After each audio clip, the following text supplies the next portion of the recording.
જય માતાજી મિત્રો, જય દાદા દ્વારકાધીશ, જય માં ભવાની. કેમ છો બધા? મજામાં? મિત્રો આજે આપણે વાત કરવું છે સપનાના વાવેતર. મિત્રો, સપનાના વાવેતર એટલે શું? કે જે તમે જીવનની અંદર જે કલ્પના કરો છો અને એ કલ્પના મુજબ તમારે કરવું છે અને એ વાતને તમે જાણે વિચારમાં મૂકી રહ્યા છો, એના સપના સેવી રહ્યા છો, એને સપનાના વાવેતર કહેવાય. પણ મિત્રો, જીવનમાં એવું છે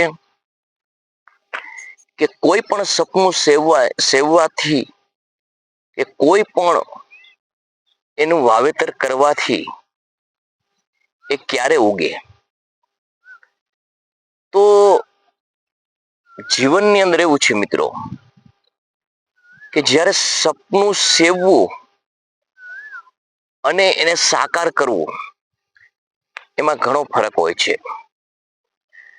સપનાનું વાવેતર કર્યું, પણ એને સાકાર કરવા માટે જે પદ્ધતિથી આપણે સપનાનું વાવેતર કર્યું છે, એ પદ્ધતિથી આપણે કૃતિ પણ કરવી પડે, કર્મ પણ કરવું પડે, મહેનત પણ કરવી પડે. તો એ સપનાના વાવેતર જે આપણે જીવનની અંદર વિચારી રહ્યા છીએ, એ સાકાર થઈ શકે. સપના જેમ ક્ષણિક હોય છે. સપનાની અંદર આપણે મહેલો બાંધીએ છીએ, આપણે ઘણું ઘણું કરીએ છીએ, એમાં આપણી કલ્પના બહારનું હોય છે. તો એ સપનું સાકાર હોય છે? સપનું જીવિત થાય છે અને એ સપના મુજબ આપણે જ્યારે જાગૃત થઈએ ત્યારે હોય છે? નથી હોતું. પરંતુ સંકેત હોય છે કે સપનામાં જે ઘટના ઘટી, સપનામાં મારા જીવનનો વિકાસ થયો, સપનામાં સર્વત્ર સમાજની અંદર છવાયો, સપનામાં સર્વત્ર સમાજમાં મારું નામ થયું, આવું અનેક અનેક પ્રકારની કીર્તિ, અનેક પ્રકારની ઉજ્જવળ જે તમારી નામના, આ બધું જે સપનામાં હોય છે ને, એ હકીકતમાં હોતું નથી. પરંતુ એ જે સપના મુજબ જ આપણે કરવું છે, ત્યારે આપણે એવી કલ્પનાના આપણે વાવેતર કરીએ છીએ. અને એ વાવેતર કરીએ છીએ, પણ એ વાવેતરને ઉગાડવા માટે એ પદ્ધતિથી આપણે કાર્ય કરી શકતા નથી. એટલે એ વાવેતર ખાલી કલ્પનામાં રહી જાય છે. તો વાવેતર કરવા માટે મેં તમને કહ્યું એમ કે કર્મ કરવું પડે, એની પદ્ધતિ પ્રમાણે હાલવું પડે. જીવનની અંદર ઘણો ઘણો સંઘર્ષ કરવો પડે, સહન કરવું પડે, અને હર કોઈ સમાજની અંદર નામના મેળવવી પડે. તો તમારા સપનાના વાવેતર જે છે એ સાકાર થાય. નહીતર આપણે જૂના જમાનામાં શેકચલીની વાર્તા આવતી એવું દેખાય. મિત્રો, જીવનની અંદર આ બધા જે વાવેતર કરીએ ને, એના પાછળ અગાધ પ્રયત્ન કરવો પડે. આની પાછળ કોઈ પણ જે લક્ષ્ય છે ને, એ સાધવું પડે, મનમાં ગાંઠ વાળવી પડે, નેક બનવું પડે, અને હર કોઈ કૃતિ કરવાની અંદર તમારી એવી શક્તિ બતાવવી પડે કે જેની અંદર નિષ્ફળતાની ચાવી તમારા જીવનમાં દેખાવી જ ન જોઈ. નિષ્ફળતા હોય કે અગવડતા હોય, આજે બધી છે ને એના પોટલા બિસ્તરા બાંધીને દૂર ફેંકી દેવા પડે અને મનની અંદર દ્રઢ સંકલ્પ કરવો પડે, તો તમારું સપનું સાકાર થાય. જીવનમાં સપનાના વાવેતર કરવા ન જોઈએ એવું નથી. સપનાના વાવેતર કરવા જ જોઈએ, પરંતુ એ સપનાના વાવેતરની અંદર કોઈ કલ્પના કરવાથી કોઈ સપનું સાકાર થતું નથી. કોઈ નું જોવાથી કે કોઈની કૃતિ જે તમને જોવામાં આવે છે એ રીતે કરવાથી એનું સમૂહ વળિયું બની શકાતું નથી. કારણ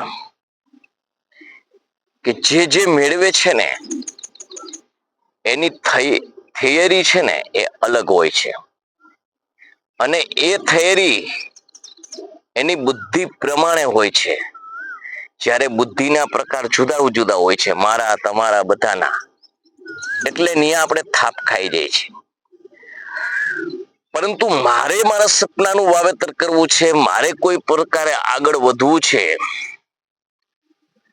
તો એ વિષયની અંદર મારે મારી બુદ્ધિ પ્રમાણે ચાલવું પડે, મારે મારી બુદ્ધિ પ્રમાણે કૃતિ કરવી પડે, તો જ તમે તમારા સપનાનું વાવેતર કરી શકો. માટે મિત્રો, જીવનની અંદર કંઈ પણ સપનું સેવવું ને એ ગુનો નથી. સપનું સેવી સપનાનું વાવેતર કરવું એ ખોટું નથી. પણ કઈ પણ કૃતિ તમે જ્યારે કરો છો ને એની અંદર તમારી એક પ્રતિજ્ઞા હોવી જોઈએ કે મારે આ લક્ષ્ય સુધી પહોંચવું છે, તો જ તમે આગળ વધી શકો. જો તમે એ પ્રમાણે ન કરી શકો ને તો તમે સપનું સાકાર ન કરી શકો અને વાવેતર પણ ન કરી શકો. આમ જીવનની અંદર ઘણું ઘણું આપણને આપણા જે ધર્મ ગ્રંથોમાંથી, આપણા વેદ પુરાણોમાંથી, આપણા ઋષિ મુનિઓની વાતોમાંથી આપણને ઘણું જાણવા મળશે. આપણી ભગવદ્ ગીતામાં પણ કહે છે કે કોઈ પણ વસ્તુની આશા રાખવીને એ ખોટી નથી. કઈ પણ વસ્તુ મારે મેળવવીને એ પણ ખોટી નથી. પણ મળે ક્યારે? કે ખાલી સપના સેવવાથી ન મળે, એને સાકાર કરવો પડે. એને સાકાર કરવા માટે શું કરવું પડે? તો કે એને સાકાર કરવા માટે પ્રયત્ન કરવો પડે. આપણે ગીતાની અંદર કહ્યું છે કે તમે હજારો રૂપિયાની આશા રાખો કે કરોડો રૂપિયાની આશા રાખો કે લાખો રૂપિયાની આશા રાખો, પરંતુ જો તમે એક રૂપિયાની મહેનત ન કરો ને, તમે એક પાચિયાની મહેનત ન કરો ને, તો કોઈ પણ આશા ન રાખો. કારણ કે પ્રયત્ન કર્યા વગર, કર્મ કર્યા વગર, કૃતિ કર્યા વગર કઈ વસ્તુ હાસિલ થવાનું નથી. પછી તમે ગમે તેને સપના સેવો કે હાવ નાનું સપનું સેવો, તમે ઊભા થઈને આમ સોય ન લ્યો, પાસે પડી હોય તો સોય તમારી પાસે એકલી આવવાની નથી. એટલા માટે મિત્રો, સપનાના વાવેતર કરવા જ જોઈએ, પણ એ સપનાના વાવેતરને સાકાર કરવા માટે કર્મ કરવું પડે, જીવન ખીલાવવું પડે, જીવનને ઉત્સાહિત કરવું પડે, મન તંદુરસ્ત કરવું પડે, વિચારની પવિત્રતા જીવનમાં લાવવી પડે, ઉત્સાહ, આનંદ આ બધું લાવવું પડે. કારણ કે આ બધી વસ્તુ લાવી અને પછી તમારી કૃતિ કરો ને, એ જ કૃતિ તમારી ખીલે, એ જ તમારું સપનું સાકાર થાય. અને આવા ઉત્સાહથી જે તમે સપના સેવો ને, જે વાવેતર કરો ને, એ જ ઉગે. માટે ઘણી વખત મારે આ કરવું છે, મારે પેલું કરવું છે, મારે બધા સમાજની અંદર છવાઈ જવું છે, મારે બધાને ગમતું થવું છે, તો હર કોઈ વસ્તુ કરવાની પાછળ કઈ ને કઈ તો કૃતિ હોય જ છે.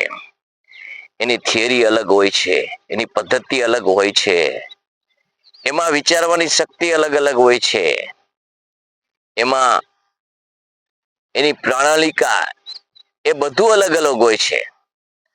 એ પ્રમાણે જ્યારે જ્યારે જેની જેની જરૂરિયાત પડે એ મુજબ કૃતિ કરો ને તો ચોક્કસ સપનાના વાવેતર થઈ શકે અને એ વાવેતર ઉગી પણ શકે. નહીતર આપણું સપનું છે ને એ સેકચલી બની જાય.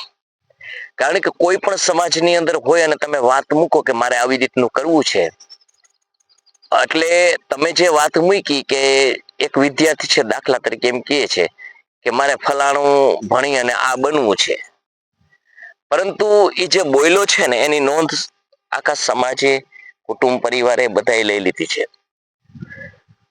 પરંતુ હવે એને ખબર નથી, બોલી ગયો છે પણ એ પ્રમાણે કૃતિ નથી થતી અને એમાં જ્યારે એને ખબર પણ નથી રહેતી હોય ત્યારે એ નિષ્ફળ થાય છે અને એની બધા દાંત કાઢે છે કે આ તો સાલો સેકચલી છે.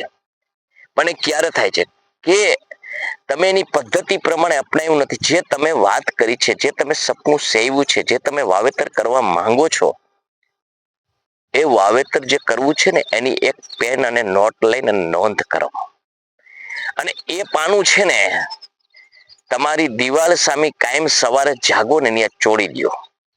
એટલે તમને યાદ આવે કે મારે મેં બધાને આ કહ્યું છે ને મારે આ સપનું છે, આ મારે સાકાર કરવું છે. તો પછી એ જે સપનું સેવ્યું છે ને એની પદ્ધતિસર વિચાર કરી એ પ્રમાણે એની થિયરી પ્રમાણે કૃતિમાં લાગી જાઓ તો જ તમારું સપનું સાકાર થઈ શકે, સપનાના વાવેતર થઈ શકે. જીવનની અંદર ભગવાન પરમાત્માને પણ પોતાના સપના જ્યાં જ્યાં સાકાર કર્યા છે ને, સપના સેવા છે, સાકાર કર્યા છે ને એની પાસે અગાધ મહેનત કરી છે, પરિશ્રમ કર્યો છે અને ત્યારે જ પારસમણી મળી છે અને એ વાવેતર એના ઉગ્યા છે.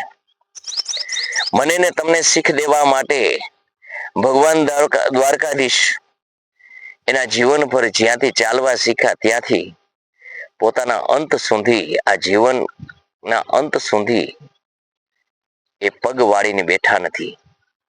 ત્યારે સંપૂર્ણ બધા સપના એને સાકાર કર્યા છે.